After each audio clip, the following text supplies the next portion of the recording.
The 16 Days of Activism campaign is scheduled to begin on the 25th of November and run till the 10th of December, finishing off on Human Rights Day.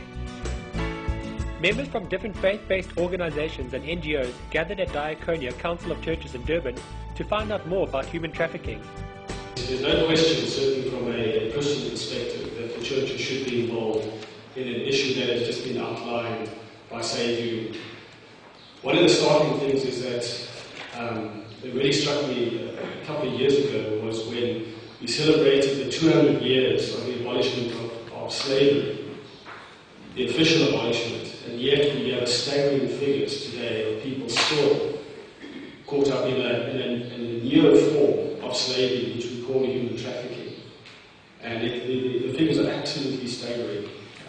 The figure I had was 800,000 a year, but it's more than that, it's up to 1 million and more. And I think that it's something we cannot ignore. And one of the other staggering things that I discovered is that it was never illegal. Human trafficking was never illegal in this country. What about those victims who, having gone through this process and they want to exit this lifestyle, what happens to them then? How do we integrate them back into society? And I think the churches and religious communities have a significant role at that point. We also have a huge task in preventing this from happening and raising awareness amongst our young people in terms of what to look out for and not to be lured into some of these traps that these unscrupulous syndicates lure our young people into. The main speaker for the event was from the International Organization for Migration, IOM. When they approached them, they told them that you won't be working as a sex worker in South Africa or wherever, but they did not tell them the details of the conditions. So you ask yourself whether the sex workers are being trafficked. The answer is yes. The sex workers can be trafficked also. Currently, human trafficking in South Africa is not illegal, but that is soon to change. Currently, there is no comprehensive legislation in South Africa to deal with human trafficking. There is a draft bill that is combating and prevention of trafficking in persons bill, but it is yet to be passed by Parliament. What promises are made to victims of human trafficking that leads to them being trafficked?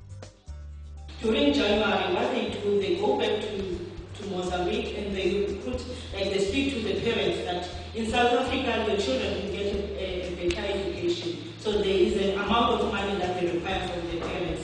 And when they come here, you will see some of the children are unaccompanied minors. Sexual exploitation is not the only result of human trafficking.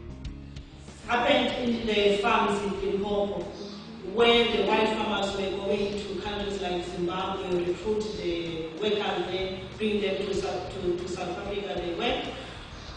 Before they get, when it's time for them to pay them, they will call the Home Affairs. But here are the illegal migrants.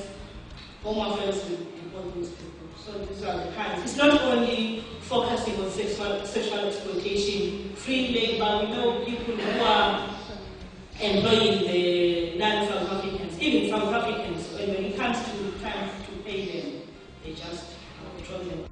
After her talk, Bongiwe fielded some questions. I would imagine that it's far easier to traffic through a port than through an airport because of customs and that. Is that true? Durban being a port city, do we have a bigger problem with human trafficking because we are a port city? In most cases, they are using the airport. It's the Johannesburg one, OR Tambo. And they are not using the Durban one. Because in Johannesburg, they are having some connections. And they know where to, like when they arrive, where to go. Whereas here in Durban, it's small and it's easy to be detected. And what they do for the victims that are transporting them to Durban, they use land. Or they go there and fetch them. Yes, I just want to find out why has it taken so long for this legislation why hasn't it been passed, why hasn't it been done years ago?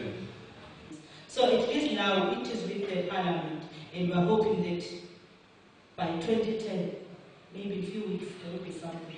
Because they also see a need for it. And now that the government realized that human trafficking is a problem, I think they will do something. As I mentioned that the South African government only received money last year in October 2008 so that they can do some programs on human trafficking. Before it was only NGOs and IGOs like us who were doing something on human trafficking. But now the South African government is doing something on human trafficking. For further information on human trafficking, please contact the International Organization for Migration on 0800 555 999.